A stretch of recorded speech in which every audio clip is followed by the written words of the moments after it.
Bien, bonjour à toutes et à tous. On poursuit l'analyse de l'épidémie actuelle, donc de Covid-19, avec cette fois une analyse plutôt géographique de cette crise. Alors, il est évident que tout ce qu'on va dire là est valable actuellement, au moment où j'ai préparé le cours et où vous le recevez, mais que ça peut évidemment changer, évoluer, les chiffres vont euh, changer au fur et à mesure du temps. Donc c'est valable actuellement, là, on est au 17 mai 2020, notamment au niveau des chiffres. Alors, première chose que je voudrais aborder dans le cadre d'une analyse géographique sur le Covid-19, c'est le fait que c'est une pandémie qui va révéler les inégalités. C'est-à-dire que, voilà, vous le savez, on en a parlé en géographie, il y a plusieurs types d'inégalités dans le monde, entre les pays, dans les pays. Et le Covid, cette épidémie, va rendre visibles ces inégalités.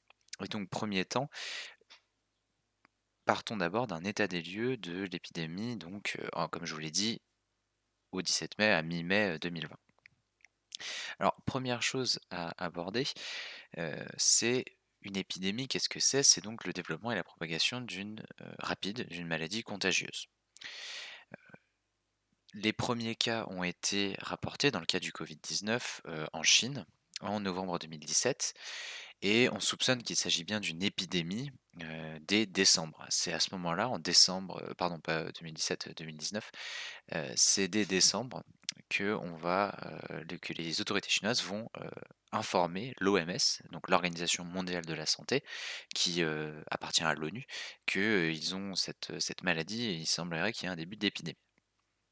Dans un premier temps, il s'agit d'une épidémie et dans un deuxième temps, ça va devenir une pandémie et on parle de pandémie quand une épidémie se propage à l'échelle mondiale.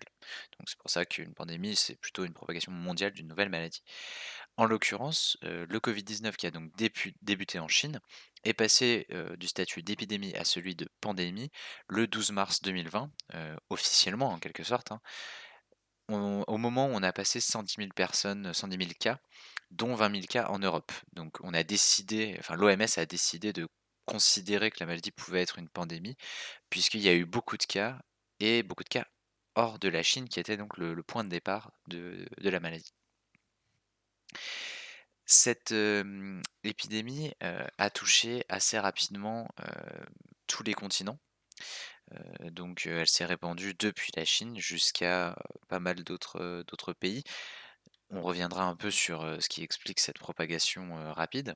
Et si on fait le bilan à un instant T, là je vous montre une carte qui est faite par la Johns Hopkins University, donc, qui nous montre qu'on a 187 pays qui sont touchés par cette épidémie. En fait, si on prend l'ensemble du monde, on n'a que 10 pays qui officiellement n'ont pas de cas qui sont détectés. Par exemple, la Corée du Nord. Alors, vous comprenez que c'est 10 pays où les cas ne sont pas détectés. Donc soit ils n'ont pas été trouvés, soit ils n'ont pas été communiqués par le pays en question. Mais globalement, on est vraiment dans une pandémie qui touche quasiment l'intégralité des pays du monde. Quand vous regardez cette carte, néanmoins, vous remarquez qu'il y a des zones qui sont nettement plus touchées que d'autres. En particulier, bon bah, en dehors de la Chine qui est le point de départ, on a quand même en Europe de l'Ouest et en Amérique du Nord, c'est là où il y a une concentration de cas. Alors, tous ces chiffres que vous voyez là sur cette carte sont toujours des minimums, parce que c'est l'écart en fait qu'on a pu tester et officiellement reconnaître. Donc le chiffre est forcément, en fait, ne peut être que plus élevé, mais ça donne quand même une idée globale de la diffusion de l'épidémie. Et vous voyez ici ce chiffre qui nous indique le nombre de morts dus au coronavirus. Donc au moment où j'ai pris la capture d'écran, on était à 286 000. Donc c'est un chiffre qui est certes moins élevé que certaines des épidémies qu'on a pu voir dans l'histoire, mais qui est quand même loin d'être négligeable. Surtout que c'est un chiffre qui prend en compte toutes les mesures qui ont été prises pour essayer de limiter la maladie. Justement, pour essayer de faire en sorte que ce chiffre soit le moins élevé possible, les différents États ont réagi et ont pris des mesures pour lutter contre la diffusion et notamment une des mesures qui est extrêmement répandue à l'échelle mondiale, ça a été le confinement. Ici, je vous montre une carte, qui date du 30 mars 2020, qui vous montre soit un confinement total, soit un confinement partiel et donc on remarque que énormément de pays ont choisi d'opter pour, des mesures de confinement. En fait, début avril, il faut avoir en tête que 50 de la population mondiale était confinée. 3,9 milliards de personnes dans le monde étaient, confinées. Alors avec des différences entre les pays, mais toutes concernées par cette mesure-là. En plus de cette mesure de confinement qui a été extrêmement, suivie à l'échelle mondiale, plusieurs autres types de mesures ont été prises. Par exemple, la fermeture des frontières. Ici, je vous mets également une carte, donc pareil 31 mars 2020, qui vous montre soit en rouge les pays qui ont complètement fermé leurs frontières, soit, en orange ceux qui ont partiellement fermé leurs frontières pour éviter que la maladie se répande. Et donc vous voyez pareil que énormément de pays dans le monde ont choisi d'adopter cette mesure. Et en plus de tout ça, vous avez les mesures que vous avez connues vous, donc en France, heu, gestes barrières, port du masque, fermeture des écoles, des cinémas, des lieux publics en général et d'autres mesures qu'on n'a pas forcément connues nous, mais qui ont pu avoir lieu, notamment un couvre-feu. C'est-à-dire vous avez plus le droit de sortir de chez vous à partir d'une certaine heure et des contrôles plus ou moins forts sur les déplacements de population. Alors nous, on a eu, l'attestation de déplacement, mais il y a eu des mesures encore plus radicales. Par exemple, à Hong Kong, on a décidé de mettre des bracelets électroniques sur les personnes qui ont été infectées pour pouvoir suivre leurs déplacements, pour, vérifier qu'elles ne sortent pas de chez elles, en l'occurrence. Donc voilà pour, cet état des lieux sur, la maladie, l'épidémie, la pandémie en général, replacer un peu quelques éléments. Et maintenant, on va rentrer dans le cœur de ce que je voulais aborder dans cette première partie, à savoir les inégalités. Donc plusieurs échelles d'inégalités. D'abord, évidemment, c'est à l'échelle mondiale, entre les pays. Comme je l'ai dit juste avant avec la carte que je vous avais mise, c'est les pays développés qui sont, les plus touchés, en tout cas, il y avait plus de malades qui ont été détectés, en Europe de l'Ouest et aux États-Unis, en Amérique du Nord.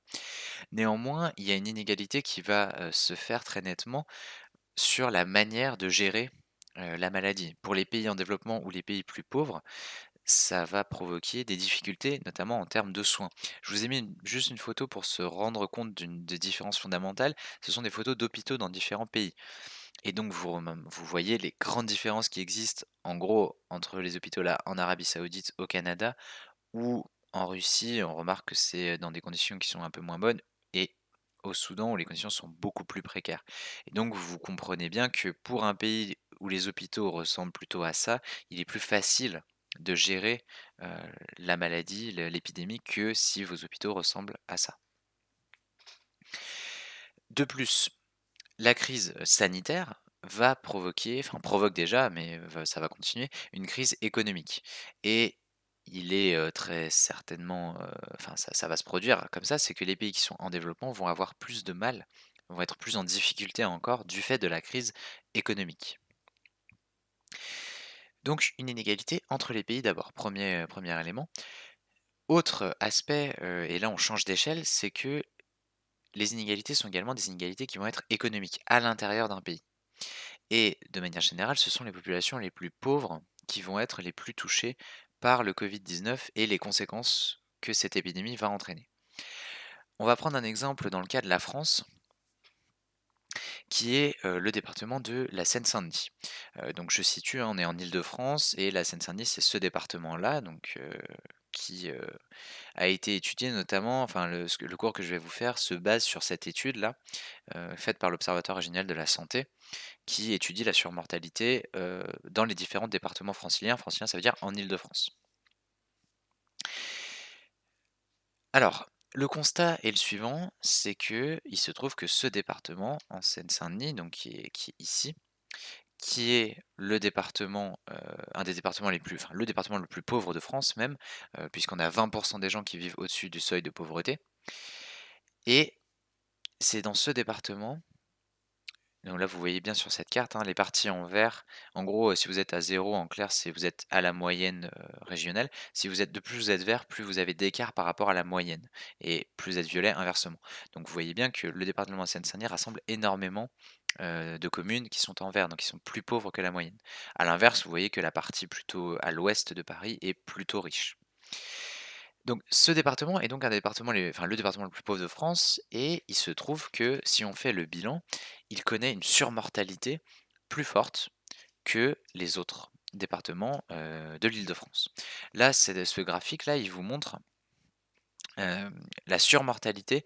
Donc en gros, c'est la comparaison, du 1er mars au 27 avril, nombre de gens qui sont décédés par rapport au nombre de gens qui sont décédés l'année d'avant, où donc il n'y avait pas d'épidémie. Et ce qu'on remarque, c'est que, bon, évidemment, pour tous les départements, c'est nettement plus fort, mais que la Seine-Saint-Denis se détache assez nettement, puisqu'on est à plus 128,9% de gens qui sont morts en plus, alors que les autres départements, c'est plus bas. Ils sont suivis par les Hauts-de-Seine qui sont à 108, et ensuite on descend encore un peu plus bas. Donc maintenant se pose la question, on observe ça, quel pourrait être le lien entre une surmortalité et due au Covid-19 et la pauvreté? Pourquoi y aurait-il un lien entre les 2? C'est ça qu'il faut essayer de comprendre et c'est ce que fait l'étude dont je vous ai parlé. Il y a plusieurs facteurs qui entrent en jeu. Premier facteur, c'est un facteur de santé. Vous savez peut-être que dans le cas du Covid-19, si vous avez déjà des problèmes de santé, notamment les cas d'obésité, les personnes qui sont atteintes de diabète, les maladies respiratoires, les maladies cardiovasculaires, ces maladies vont aggraver en fait le Covid-19. Vous avez plus de chances d'avoir un cas grave et potentiellement de mourir du Covid-19 si vous avez déjà ce genre de problème de santé. Or, il se trouve que ces maladies sont plus fréquentes chez les personnes qui sont plus pauvres. Pourquoi? Parce qu'elles ont des moins bonnes conditions de vie, que ce soit en termes d'alimentation, d'accès aux soins. Enfin, on ne va pas détailler maintenant, mais il y a plus de personnes qui ont ces maladies chez les personnes qui sont plus pauvres. Et ça se voit sur cette carte. J'ai pris un exemple qui est le diabète. Là, j'ai redétouré le département de la Seine-Saint-Denis. Et vous remarquez, en orange, c'est les cas significativement supérieurs à la moyenne de personnes atteintes du diabète, alors qu'en bleu, c'est l'inverse. Et vous remarquez que, encore une fois, la plupart des communes de la Seine-Saint-Denis, on a des gens qui sont atteints du diabète. Et donc, ce serait la même chose pour les autres maladies dont j'ai parlé. Donc, du fait qu'il y ait plus de problèmes de santé, les gens touchés par le Covid-19 vont avoir plus de chances d'avoir des formes graves et d'en mourir. Donc ça, c'est la première cause, c'est le facteur, on va dire, de santé, de problème de santé. Deuxième élément, ce département est un département où beaucoup de gens ont dû continuer à travailler sans pouvoir faire du télétravail.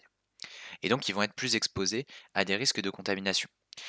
Ce sont les travailleurs qui vont être nécessaires au fonctionnement du pays. Alors, il y a plusieurs exemples, ça va être des agents hospitaliers, des aides-soignants, des caissiers, des vendeurs ou des livreurs. Vous remarquez que dans la plupart de ces métiers, le nombre de gens concernés en Seine-Saint-Denis est plus élevé que dans d'autres départements. Ces métiers sont généralement, assez peu payés et ils sont en même temps surreprésentés en Seine-Saint-Denis et donc ça explique qu'il y ait plus de cas aussi parce que ce sont des métiers où vous allez avoir plus d'exposition, tout simplement, d'autant que vous vous déplacez généralement, d'un département à l'autre pour l'exercer, quand vous habitez dans les départements de la banlieue parisienne. Troisième facteur, donc on a dit les facteurs de santé, le métier que vous exercez qui vous oblige à continuer à travailler en vous déplaçant. Troisième facteur, c'est que le confinement est aussi, plus difficile à respecter, parce que les conditions de vie de ces personnes sont moins bonnes que dans les autres départements d'Île-de-France. Je vous mets ici une carte qui vous présente le nombre médian de pièces par personne dans le logement, notamment pour les ménages qui ont, des enfants. Ce qu'on remarque, encore une fois, c'est que la Seine-Saint-Denis, dispose de moins de pièces par personne, dans leur logement. Alors que quand vous rapprochez du rouge, vous avez plus de pièces par logement, par personne. Au total, si on prend en compte pas que les familles, puisque cette carte, elle vous présente que le cas des familles, vous avez 570 000 personnes, dont, 253 000 ont moins de 18 ans, qui vivent dans un foyer qui a moins d'une pièce par personne. Et donc, comme en plus, comme je viens de vous le dire, la population est très jeune, ils ont beaucoup moins de 18 ans, c'est plus difficile, de faire respecter le confinement dans ces conditions, puisque les conditions de vie de ces personnes sont plus difficiles. Vous avez, tous vécu le confinement, vous avez vu que ça pouvait être compliqué, donc vous comprenez bien que plus il y a de gens dans un petit espace, plus ça va être difficile de le respecter.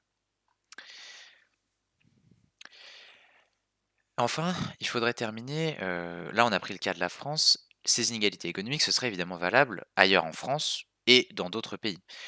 Pour, beaucoup de pays, c'est même encore plus marqué parce qu'il n'existe pas toujours de système, enfin même pas souvent, de système ni de chômage partiel, ni de sécurité sociale et donc les populations les plus pauvres vont aussi avoir du mal, à payer leurs soins par exemple et donc vont mourir davantage. Je terminerai juste en prenant un exemple aux États-Unis. Aux États-Unis, pour des raisons, historiques, complexes, on n'a pas le temps de détailler ici, les populations noires sont globalement plus pauvres que les autres. Il y a des inégalités, qui sont, très fortes et qui seraient assez longues à expliquer et donc elles sont plus touchées par la mortalité. À Chicago, par exemple, la population, afro-américaine, c'est un tiers des habitants, mais c'est 70 des gens touchés par la maladie. Donc vous voyez qu'il y a beaucoup plus de malades par rapport au nombre de gens, dans la population. Voilà pour, cette approche plutôt le début en tout cas de cette approche plutôt géographique sur, le Covid, 19. J'espère que vous allez tous bien et j'attends donc, une photo de votre cours, comme d'habitude. Bon courage et bonne journée à tous.